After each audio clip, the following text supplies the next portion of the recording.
제가 기도하고 시작하도록 하겠습니다. 하나님 감사합니다. 이렇게 다시 모여서 또 갈라디아서 성경 공부를 할 수 있게 하셔서 감사를 드립니다. 이 시간 또 말씀을 같이 나누고 또 말씀을 깊이 읽을 때 또 살아계신 하나님의 음성을 듣게 하시고 또 갈라디아 교회 이야기를 통해서 우리 삶을 돌아보고 우리의 신앙을 돌아보고 또 우리 현실을 다시금 돌아보면서 또 새로운 교훈 얻는 귀한 시간 되게 하여 주옵소서. 예수 그리스도 이름 받들어 기도하옵나이다. 아멘. 자, 그동안 평안하셨습니까? 저는 아시겠지만 코로나 확진은 아니었고요. 제 딸아이가 다니는 학교에서 확진자가 2명인가 발생해서요. 같은 반에서. 그래서 검사 받고 딸아이가 밀접 접촉자라고 해서 그래서 격리를 권고를 하더라고요. 그래서 사실 저는 의무 격리자는 아닌데 그래도 이제 보건소에서 물어보더라고요. 부모님 혹시 관공서나 아니면 교육직에 근무하시는 분이면 나가지 마시라고. 그래서 2주 이제 집에 있었습니다.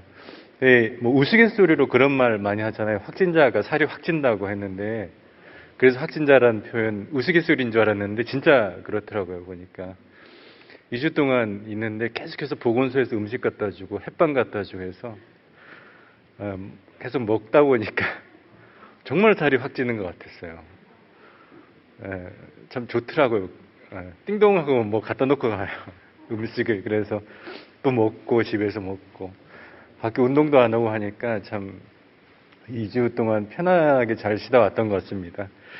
이제 그렇게 잘 쉬고 이제 와서 이렇게 다시 오늘 이렇게 만나 뵙게 돼서 너무 반갑고요. 또 갈라디아서 다시 공부를 재개할 수 있어서 참 감사합니다. 저희가 마지막으로 뵀던 게 5월 30일이었더라고요. 5월 30일에. 5월 30일에 뵀었었는데, 이제 그때 갈라디아서 1장을 했었어요. 그리고 2주를 쉬었죠. 한 주는 아예 성경 공부가 없었던 걸로 알고 있고, 또 한 주는 도예 체험을 했던 걸로 제가 들었습니다. 그래서 20일 만에 같이 성경 공부를 하게 됐는데, 갈라디아서 그래도 좀 너무 까마득할 것 같아서 갈라디아서 1장의 얘기를 다시 한번 제가 복습을 시켜드리자면, 바울이 이제 갈라디아서를 쓴 이유에 대해서, 그 배경에 대해서 제가 한참 설명을 했었어요. 그래서 바울의 서신을 읽을 때 모든 서신이 마찬가지입니다. 바울이 편지를 그냥 쓰진 않았어요. 다 이유가 있으니까 쓴 거죠. 바울이 편지를 쓰게 된 계기는 뭐냐면 자신이 공격을 많이 받았어요. 2가지 측면에서 공격받았는데, 하나는 바울이 사도로서의 자격이 없다라는 것 때문에 공격을 받았고요. 사도성이죠. 그 다음 또 하나는 뭐냐면 바울이 가르치는 메시지 자체가 상당히 문제가 있다. 그래서 메시지 어떤 신학적 검증 차원에서 또 계속해서 공격을 받았었습니다. 바울은 속상하죠. 자기가 갈라디아 교회에서 그렇게 열심히 복음을 전했었는데 사람들이 바울을 지금 의심하고 있으니까. 그래서 바울 스스로를 변호하는 거예요. 그러니까 내가 사도가 된 것은 전혀 문제가 없었고 하나님께서, 그리고 예수 그리스도께서 나를 지정하셨다. 그래서 내가 사도가 된 것이다. 이 얘기를 하고, 더 나아가서 내가 갈라디아 교회에서 설교를 할 때 구원은 믿음으로 얻는 것이다 라고 설교를 했었다는 거죠. 그러니까 율법 할례로 얻는 것이 아닙니다. 이 얘기를 했었는데, 그것이 자기가 그냥 임의로 지어낸 것이 아니라 그것이 다 어떤 신학적인 건강한 어떤 배경 하에서 그런 설교를 한 것이다. 건강한 신학적 배경 하에서 설교를 한 것이다 라는 것을 갈라디아서 1장에서 계속해서 강조하고 있습니다. 그 얘기가 갈라디아서 1장이었었어요. 그리고 나서 우리가 2주 쉬고 오늘 다시 하게 됐는데, 오늘은 갈라디아서 2장을 하겠습니다. 자료 혹시 다 받으셨나요? 갈라디아서 2장 자료. 갈라디아서 2장을 보면 예루살렘 교회 얘기가 딱 나와요. 예루살렘 회의 얘기가 딱 나옵니다. 2장 1절을 보면 14년 후에 내가 바나바와 함께 디도를 데리고 다시 예루살렘에 올라갔다라는 구절이 2장 1절에 나옵니다. 그러니까 흐름이 그래요. 1장에서 바울이 스스로 변호한 거고요. 2장으로 딱 넘어가면서 바로 예루살렘 얘기가 나와요. 예루살렘 얘기가 왜 나왔냐면 이 얘기를 할 수밖에 없었어요. 한번 생각을 한번 해보시면 가령 예를 들어서요. 해외 한인교회에서 이런 일들이 종종 있더라고요. 목사님이 한국에서 신학교 나와서 목사 연수 받고 미국 가서 한인교회에서 목회를 하는데 가끔 이제 교인들하고 이렇게 좀 불편한 관계가 되죠. 그러면 교인들이 목사님과의 신뢰가 한번 사라져버리면 그때부터 목사님에 대해서 계속해서 좀 불편한 마음이 있으면 좀 의심을 하게 되는 거죠. 우리 목사님 설교 내용도 이상하고 제대로 목사 안수 받은 게 맞는지 궁금하기도 하고 제대로 신학교 나온지 궁금하고 이제 이런 얘기들이 나올 수 있죠. 한국에서 제대로 신학교 나온 거 맞아요? 이제 이런 질문이 나오는 거예요. 그러면 그 목사님 입장에서는 방법은 딱 하나예요. 자기가 내가 장로교니까 내가 장로교 교단 신학교를 나왔고 내가 장로교에서 안수받은 목사 맞습니다. 이거를 증명하는 수밖에 없어요. 그렇게 해야 설득이 되겠죠. 그러니까 바울 입장도 마찬가지였어요. 예루살렘 얘기를 왜 꺼내냐면 자기가 사도로서 이렇게 사역을 하는 데 있어서 제일 확실하게 자기를 보증해 줄 수 있는 교회가 예루살렘 교회니까 내가 예루살렘 교회에서 내가 인정받은 사람입니다. 예루살렘 교회를 통해서 내 어떤 설교의 어떤 모든 메시지들이 이미 다 검증이 끝난 상태입니다. 그러니까 예루살렘 교회를 통해서 다 얘기가 된 거니까 더 이상 저를 시비 걸지 마십시오. 그 얘기를 하기 위해서 예루살렘 얘기를 2장 1절에서 가져왔다는 것이죠. 한남대에 이제 학교에 있다 보니까 가끔 이제 이런 경우들이 있더라고요. 뭐 어떤 부서에서 막 얘기를 하는데, 예를 들어서요. 어떤 팀장이 뭔가를 얘기를 해요. 새로운 프로젝트를 막 얘기를 하는데, 사람들이 고개를 갸우뚱갸우뚱합니다. 이게 되겠어요, 이게? 이게 말이 됩니까? 이게 뭐 실현 가능성이 있어요? 그러면 프레젠테이션 하는 사람이 딱 한마디를 하죠. 이거 다 우리 총장님하고 학교 본부랑 다 얘기된 겁니다. 라고 하면, 이제 사람들이 그제서, 그래요? 하면서 웅성웅성 그랬던 것이 싹 사라지죠. 뭐 학교뿐만 아니겠습니까? 모든 정부기관도 마찬가지죠. 대전광역시장이 뭔가 사람들 모아놓고 뭔가를 얘기를 하는데 사람들이 웅성웅성거리면 한마디 하는 거죠. 이거 다 청와대랑 다 얘기된 거다. 그러면 이제 사람들이 하면서 아마 그 웅성웅성거린 그 의혹의 눈길이 다 사라질 겁니다. 이게 다 어디랑 얘기된 거다. 이거 한마디가 참 큰 것 같아요, 임팩트가. 교황청 같은 경우도 그렇잖아요. 천주교 같은 경우도 보면 뭔가 천주교 어떤 그 지도자들이 모여서 얘기를 하는데, 이게 과연 실현 가능성이 있을까요? 이게 과연 될까요? 하면, 우리 추기경이 그렇게 한마디 하면 되겠죠. 이거 다 로마 교황청과 얘기가 다 된 거다. 그러면 알겠습니다 하고 아마 딱 순종하지 않을까 싶어요. 바울이 지금 예루살렘 교회 얘기를 꺼내는 것도 마찬가지예요. 사람들이 자신에 대해서 의혹의 눈초리를 가지고 있거든요. 이걸 잠재울 필요가 있었던 거죠. 제일 확실하게 딱 꺼낼 수 있는 얘기가 뭐냐면, 내가 지금 하는 이 전도의 패턴들, 사역 방식들, 내 설교 이 모든 내용들 다 예루살렘 교회랑 다 얘기된 거다. 이 얘기를 하고 싶었던 거예요. 그래서 2장으로 넘어가면서 예루살렘 교회 얘기를 딱 가져갔던 것입니다. 그 얘기가 2장 1절이에요. 그래서 예루살렘 교회 얘기를 딱 꺼내는데 2장 1절에 보면 이렇게 나옵니다. 14년 후에 내가 바나바와 함께 디도를 데리고 다시 예루살렘에 올라갔다. 2절 계시를 따라서 올라갔고 뭐 그런 내용들이 쭉 나옵니다. 그러면서 예루살렘 사도회의 얘기가 나옵니다. 1번의 나에 보면요, 예루살렘에서 바울은 어떤 이야기를 했을까라고 이제 제가 여기 이렇게 적어놨는데, 바울이 지금 갈라디아 교인들에게 지금 예루살렘 교회 얘기를 하는 것은 뭐냐면 자기가 과거에 있었던 얘기를 회상하면서 하는 얘기예요. 이 얘기가 어떤 얘기였냐면, 바울이 처음 사도가 돼서 이제 전도 여행을 떠난 거죠. 전도 여행을 떠났는데 바울이 전도 여행을 떠나면서 뭐 여러 가지 꿈과 비전을 가지고 전도 여행을 갔겠죠. 큰 포부를 가지고 갔는데 막상 선교 현장에 나가 보니까 이게 자기가 생각했던 거랑 좀 다른 거예요. 신학교에서 선교와 개론을 이라는 걸 배우는데 저는 선교 현장을 이렇게 오래 나가본 적은 없어요. 그런데 선교사 나가셨던 분들이 그 얘기 많이 하시더라고요. 신학교 때 선교와 개론을 배우면서 생각했던 어떤 선교지 이야기들이 있는데 현장 나가보니까 너무 다르더라는 거예요. 수업 시간에 배웠던 거하고. 그러니까 바울도 마찬가지 아니었을까 싶어요. 자기가 어떤 현장에 나가면서 이제 생각했던 것들이 있는데 막상 현장에 부딪혀 보니까 많이 달랐겠죠. 여러 가지를 복음을 전하고 여러 가지 구약부터 이어져 오는 유대 전통에서 비롯된 뭐 할례라든지 율법 이런 얘기들도 다 하고 싶었겠죠. 그런데 현장에 나가 보니까 제일 중요한 거는 본질만 제대로 전하면 되겠구나라는 생각을 아마 바울이 했던 것 같아요. 그래서 바울은 그 가장 본질적인 예수 그리스도, 복음 여기에만 포커스를 맞춰서 딱 그것만 집중해서 이방인들에게 복음을 전했었다는 것이죠. 그러니까 바울이 의도적으로 율법, 할례 이런 것을 무시하고 의도적으로 그런 것들을 다 배제하고 가르쳤던 건 아니에요. 여러 가지 정황상을 보니까 결국 이방인들한테 있어서 너무 많은 걸 가르치는 것보다는 가장 본질적인 것만 하나만 집중해서 가르쳤다는 거죠. 그게 바로 십자가, 예수 그리스도 십자가 사건이라는 거예요. 그게 복음이니까. 그런데 예루살렘 교회에서는 몇몇 사람들은 오해를 하는 거예요.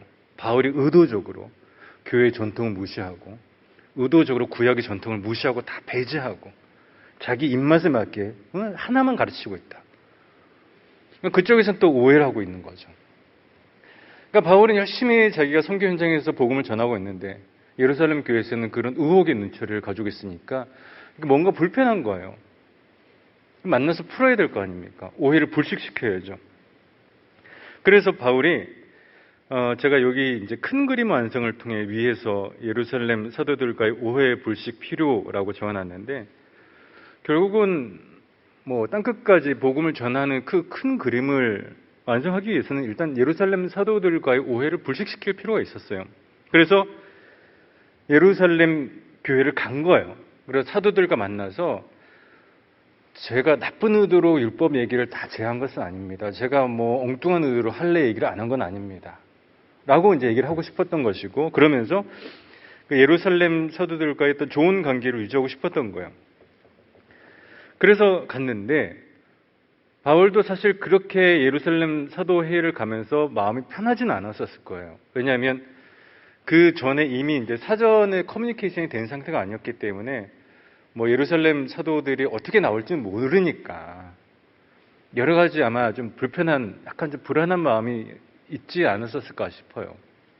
그래서 예루살렘 사도들이 내 전도 패턴에 대해서 이렇게 공격하면 또 이거 가지고 시비를 걸면 이렇게 대답을 해야지.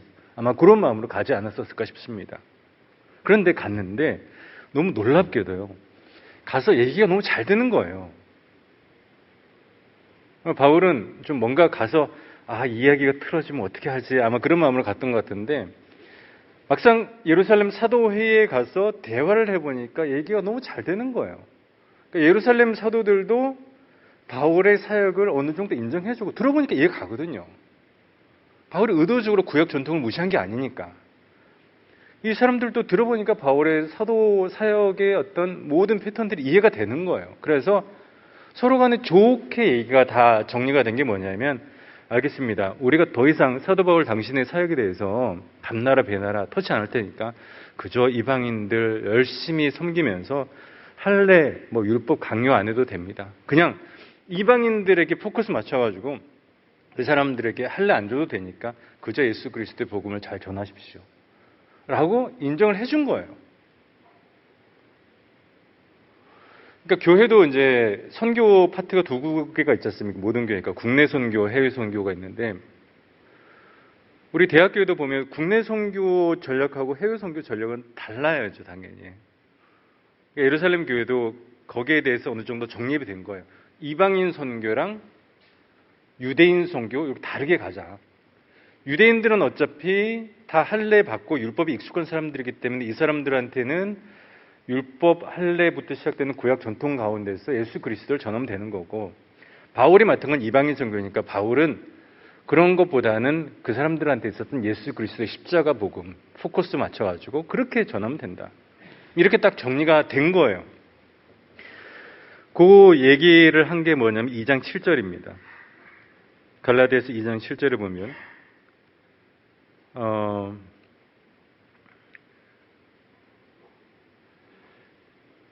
2장 7절에 보면 2장 9절입니다.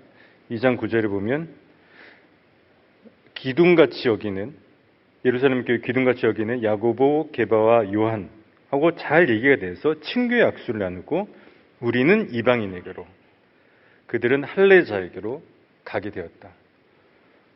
그러니까 바울은 이방인 사역에 전념하고 그 다음에 예루살렘 교회들은 유대인 할례자들에게 전념하면서 그렇게 정리가 딱 된 거예요. 참 잘 됐죠, 이야기가. 너무 얘기가 정리가 잘 됐어요. 그래서 바울이 그 당시에 처음에 예루살렘 사도회를 가면서 좀 불안했던 게 여러 가지 있었는데 2장 3절에 보니까 헬라인 디도까지도 바울이 헬라인 디도를 데려갔는데 이 사람이 할례를 받지 않았거든요. 그런데 할례를 받게 하지 아니하였다라는 것 자체가 참 긍정적인 이야기죠. 2장 6절도 보십시오. 2장 6절에 보니까 저 2장 6절에 보면 유력하다는 이들 중에서 저는 지금 개역 개정판 성경을 읽고 있습니다. 그러니까 그 당시 좀 예루살렘 교회에서 상당히 뭐랄까요, 전통을 중요시하는 그런 권력 있는 교회 지도자들이 바울에게 의무를 더하여 준 것이 없고 2장 6절에 의무를 더하여 준 것이 없다라는 것은 뭐냐면 당신 전도할 때 무조건 할례도 전하고 율법도 전해야 돼. 이와 같은 의무를 더 이상 강요하지 않았다는 거예요. 그냥 이방인들한테 전할 때는 그저 예수 그리스도 십자가만 전해라. 그래서 얘기가 참 잘 된 겁니다.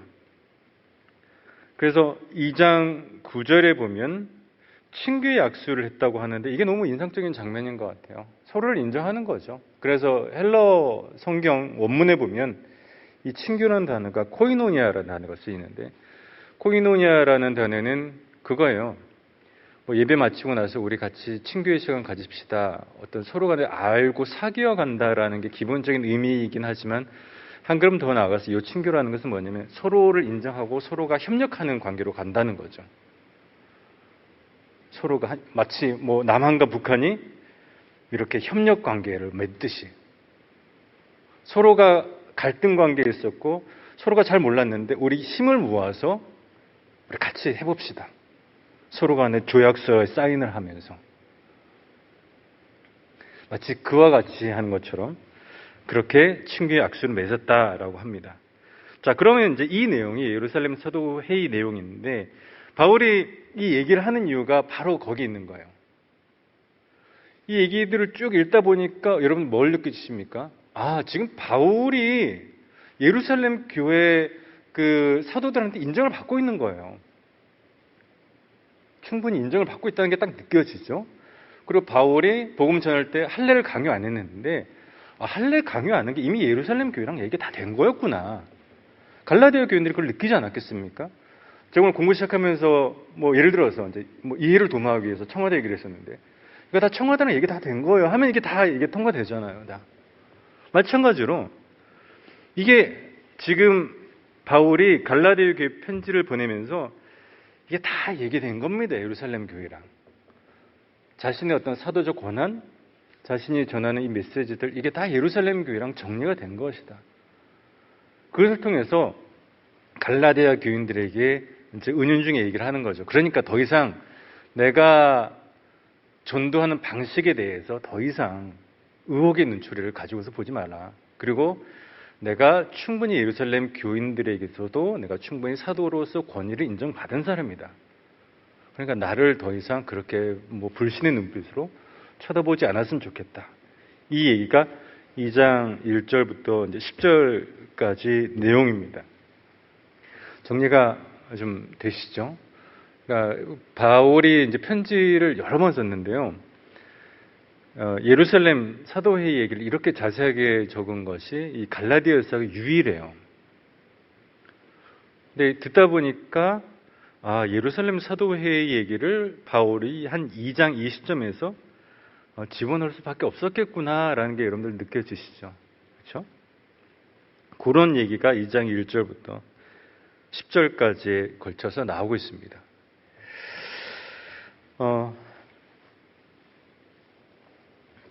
오랜만에 공부를 하시는데 여러분들 어떻습니까? 잘 정리가 되시죠? 2장 11절부터 14절까지 하나 더 보겠습니다. 2장 11절부터 14절까지는 이런 내용이 나와요. 바울이 안디옥에서 게바를 비난하다라는 얘기가 나옵니다. 게바를 비난하다, 베드로 얘기하는 거죠. 2장 11절을 보니까 게바, 즉 베드로 얘기하는 겁니다. 베드로가 안디옥에 왔는데 책망받을 일이 있었다. 그래서 바울이 책망했다 이렇게 나옵니다.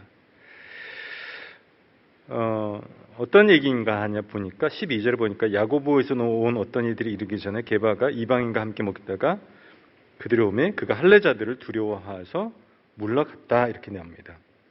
자, 그러면 2장 1절 10절 내용하고 이어지는 내용인데 예루살렘 사도회의를 통해서 정리가 된 거예요. 더 이상 이방인들에게는 할례 강요하지 말고 복음만 전하면 되고, 그렇게 강요가 이제 어느 정도 정리가 됐어요. 그리고 나서 베드로가 안디옥 교회에 신방을 간 거죠. 마치 어떤 느낌이라 할까요? 만약에 우리가 어떤 대만의 어떤 우리 교회를 하나 개척을 했어요. 그러면 우리 교회 담임 목사님이 그 선교지 현장을 탐방 가는 거 있지 않습니까? 우리가 어느 교회를 개척을 했어요. 동남아에, 라오스에. 그러면 우리 교회에서 후원하니까 우리 담임 목사님이 이제 가는 거죠. 그 교회 한번 후원하는 교회. 그러니까 베드로도 그런 마음으로 갔던 것 같아요. 베드로가 사실은 이방인들 되게 안 좋아했었거든요. 아시잖아요. 베드로가 처음에 예루살렘 교회가 세워지고 나서 이방 지역을 절대 안 갔어요. 제가 언젠가 말씀드렸죠. 예수님 땅끝까지 가라고 말씀하셨는데 베드로는 그 얘기를 듣긴 들었는데 전혀 이게 실천을 안 했어요. 베드로는. 땅끝? 그건 내가 아직도 갈 길이 아니다. 아마 이 생각했던 것 같아요. 오직 유대인에게만 포커스를 맞췄었어요. 그게 어디서 드러나냐면 그 사도행전 10장에 보면 베드로가 고넬료 가기 전에 환상을 보는데 하늘에서 좀 부정한 음식이 담겨져 있는 그 광주리에 있는 음식을 보면서 하늘에서 그걸 먹으라 그러니까 베드로가 나 절대 안 먹습니다. 이렇게 얘기하거든요. 그러니까 베드로는 사도행전 10장이면 어느 정도 이 교회가 어느 정도 이렇게 막 계속해서 어느 정도 성장한 시점인데 그때까지도 베드로는 이방인들하고 상종하는 것을 되게 부담스러워했었어요. 상당히 부담스러워했었습니다. 근데 그때 그 환상이 보여지고 하늘에서 음성을 들은 다음에 베드로가 깨달은 거예요. 이방인도 결국 하나님의 자녀니까 우리가 전도를 해야 되는구나. 그래서 베드로가 고넬료를 전도한 거거든요. 그게 사도행전 10장이에요. 그러니까 베드로도 처음에는 이방인에 대해서 상당히 불편했었는데 여러 가지 이렇게 사역이 진행되는 그 모습들을 보면서 그래 결국 하나님의 뜻은 이방인에게도 있으니까 나도 이방인을 품어야겠다. 그래서 바울이 이방인들을 품기 위해서 안디옥에 간 거예요. 그러니까 상당히 노력을 한 거죠. 근데 더 인상적인 것은 뭐냐면 가서 식사를 했다는 거예요. 식사했다는 건 상당히 의미가 있습니다. 한 2년 전인가요? 그린북이라는 영화 혹시 보셨습니까? 그린북이라는 영화가 나왔는데요. 아무도 안 보신 것 같습니다. 미국에서 옛날 아카데미 그 작품상도 받았던 영화인데요. 어떤 얘기냐면 1960년대 그 미국의 한 천재 흑인 피아니스트가 있었어요. 근데 1960년대 얘기예요. 그러니까 인종차별이 한참 심할 때였죠. 그 영화 속에서 보면 한 백인 주인공이 이런 행동을 합니다. 유색인종하고 같이 식사를 한 거예요. 근데 유색인종이 만졌던 컵 있잖아요. 마셨던 컵은요, 이 사람이 그냥 설거지통에 안 넣고 그냥 쓰레기통에 넣어버려요. 60년대에는 정말 그랬나 봐요. 미국 사람들이, 백인들이.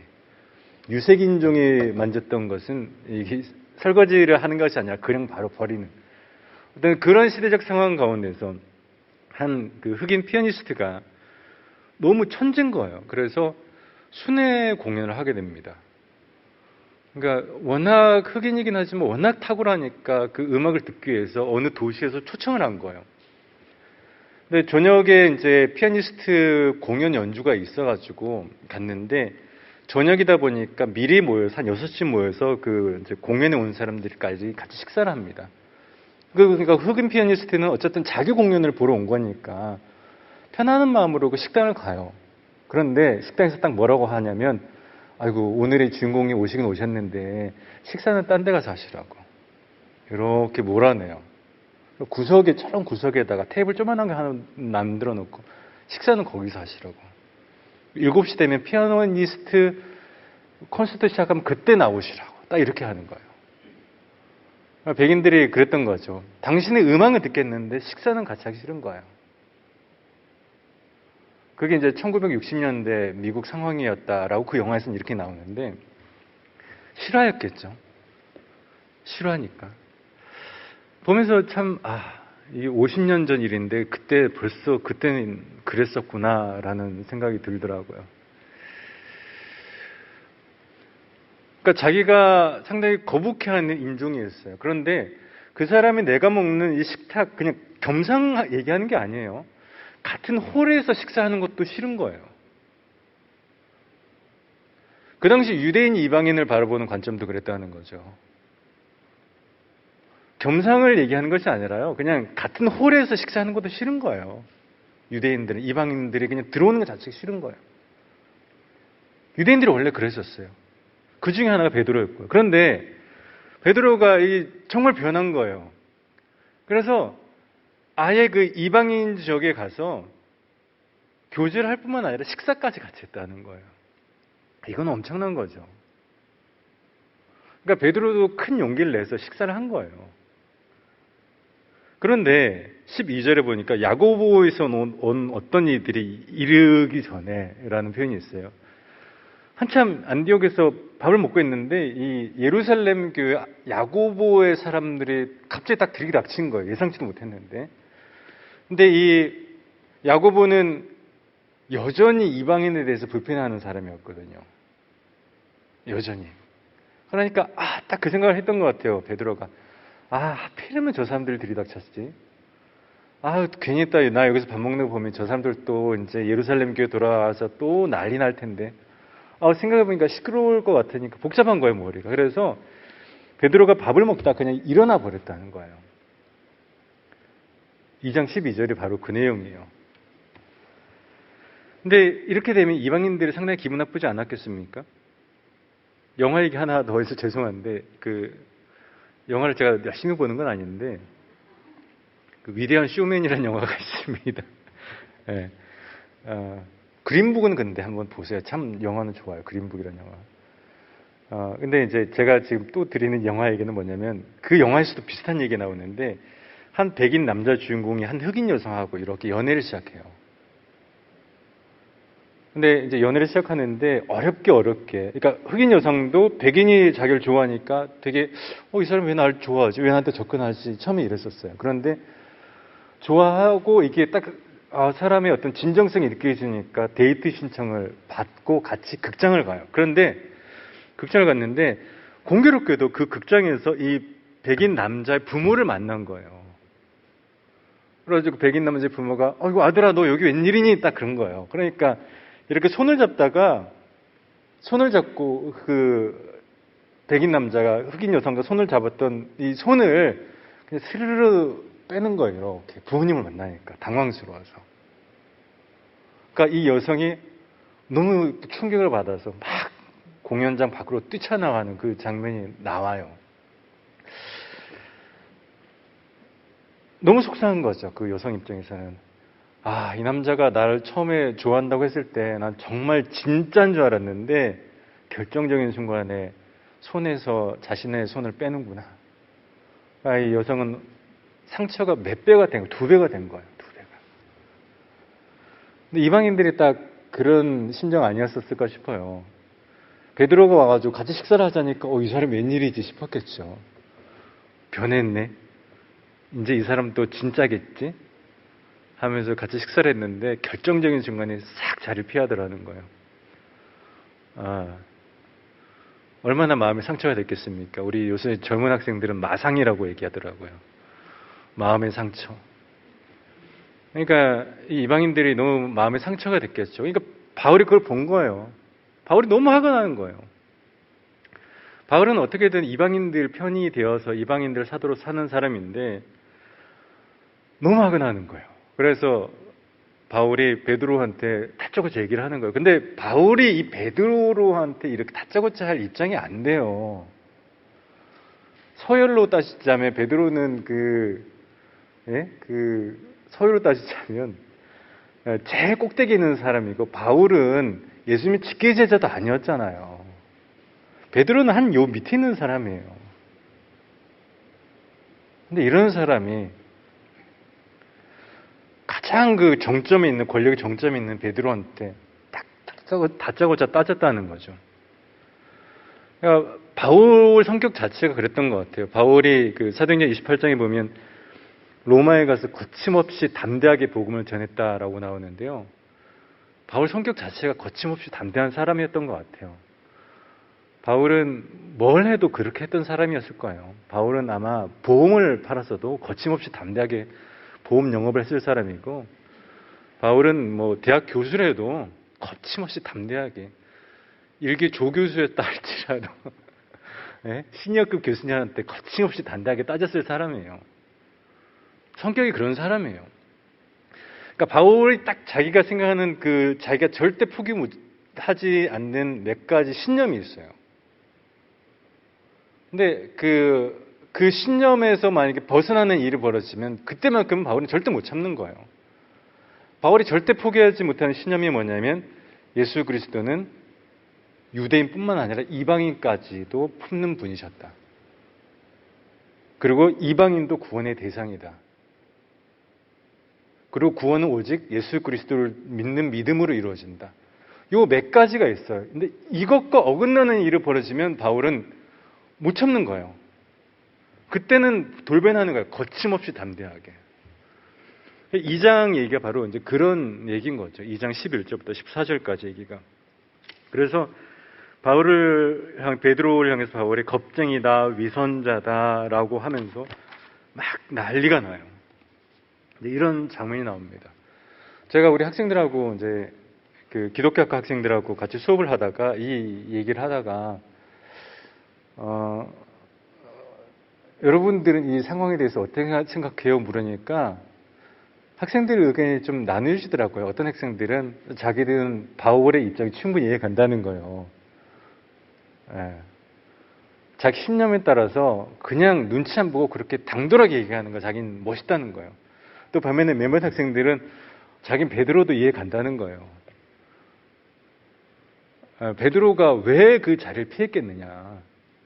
교회가 시끄러워질까 봐 피한 거 아니냐.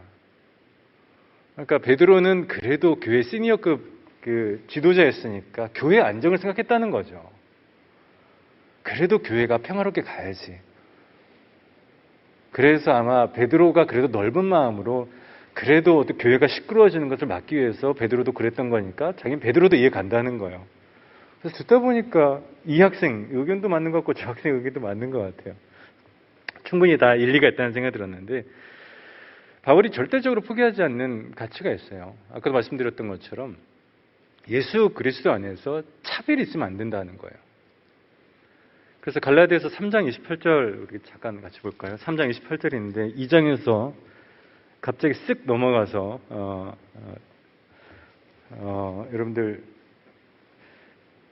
3장 28절 한 구절만 한번 볼게요. 너무나 유명한 구절이니까요.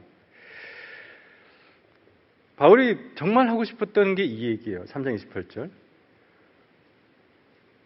너무나 유명한 구절이죠. 너희는 유대인이나 헬라인이나 종이나 자유인이나 남자나 여자나 다 그리스도 예수 안에서 하나이니라. 3장 28절이죠. 유대인이나 헬라인이나 종이나 자유인이나 남자나 여자나 다 그리스도 예수 안에서 하나이니라. 그 당시 제일 심각했던 세 가지 문제가 다 담겨져 있어요. 유대인이나 헬라인이나 요 말 속에는 인종에 대한 문제, 뭐 영어로 하자면 레이스죠. 그 다음에 종이나 자유인 문제는 사회의 계층 간의 갈등, 사회적 어떤 클래스의 갈등, 그 다음에 남자나 여자나, 이거는 우리가 흔히 얘기하는 젠더의 문제겠죠. 근데 생각해보면 이 레이스 문제, 클래스 문제, 젠더 문제, 사실 이 세 가지가 제일 한국뿐만 아니라 지금 전 세계가 제일 민감하게 어려워하는 문제가 이 세 가지 아닌가요?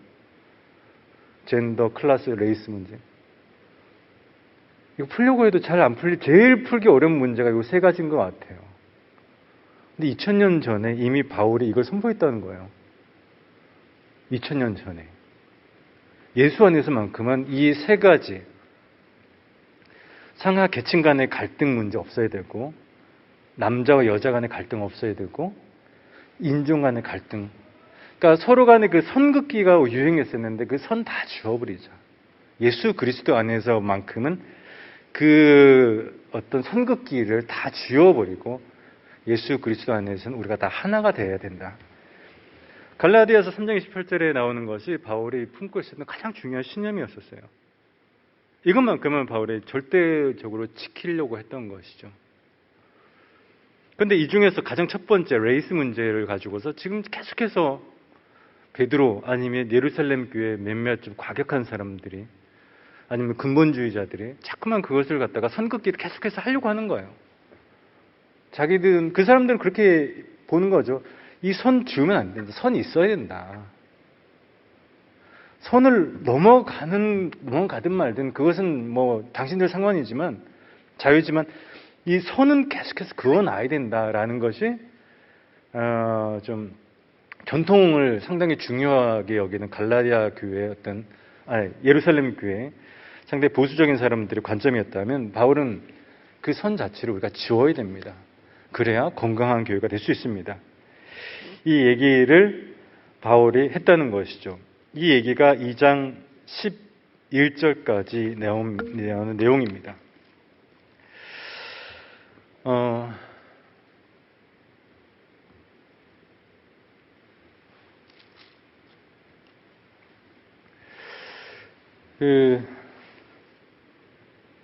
제가 1시 10분까지 하면 될까요? 저희가 한 몇 분에 시작했죠, 오늘? 27분? 예? 25분에 시작했나요? 예. 그럼 이제 마무리를 지으면 되겠습니다, 보니까. 예.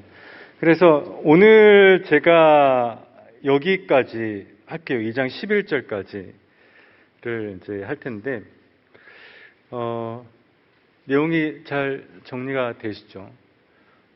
참 바울은 상당히 강했어요. 강하게 그렇게 어떤 자신의 신념을 이제 주장하는데 사실 베드로한테 이렇게 얘기하는 것 자체가 상당히 도발적이죠. 그렇지 않겠습니까? 대학 사회로 따진다면 갓 들어온 신참 20대 젊은 학자가 제일 그 머리 희끗희끗한 가장 높은 어른한테 그렇게 막 따진 거니까요. 근데 바울은 그렇게 생각했던 것 같아요. 그 당시 이제 교회가 처음 막 시작하는 시점이었잖아요. 처음 이 기독교 예수 운동이 시작하는 시점이었잖아요. 그렇기 때문에 지금부터 명확하게 짚을 건 짚고 세울 건 세워나가고 명확하게 기초를 다져나가야 이 기독교라는 운동이 건강하게 세워져 갈 수 있다라는 생각을 아마 바울이 하지 않았었을까 싶어요. 다른 건 몰라도 기독교가 이것만큼은 예수 안에서 유대인이나 헬라인이나 종이나 자유인이나 남자나 여자나 다 하나가 되는 거, 이것만큼은 우리가 반드시 지켜야 됩니다. 바울이 그런 마음이었기 때문에 이 2장 11절 14절에 나오는 이 안디옥에서 베드로를 책망하는 그런 사건이 일어났다라고 볼 수 있겠죠. 자, 오늘은 제가 여기까지 하도록 하겠습니다. 2장 11절까지 하고요. 벌써 이 갈라디아서 성경 공부 시작한 지가 4주가 지났습니다. 절반이 지났습니다. 절반이 지나면 제가 3장을 마칠 줄 알았는데요. 아직 이제 2장을 하고 있습니다. 예. 우리가 뭐 남는 시간 또 4주 동안 이어서 우리 계속해서 즐겁게 하면 되지 않을까 싶습니다. 여러분들 오늘 수고 많으셨고요. 제가 기도하고 마치도록 하겠습니다. 하나님 감사를 드립니다. 오늘 또 우리에게 또 갈라디아서를 통해서 또 귀한 가르침 주셔서 감사를 드립니다. 예수 그리스도 안에서 정말 하나가 되기 위해서, 교회를 하나로 만들기 위해서 노력했던 그 바울의 열정과 그 성실한 마음 우리도 본받게 하시고, 그렇게 교회를 더욱더 건강하게 만들어 가려고 했던 그 노력을 우리 대학교회도 늘 이어받아서 이 교회를 하나님 보시기에 아름다운 교회, 또 하나님 보시기에 참 믿음 안에서 든든히 세워나가는 복된 교회로 세워나가는 우리 모든 사역자들 다 되게 하여 주옵소서. 예수 그리스도 이름 받들어 기도합나이다.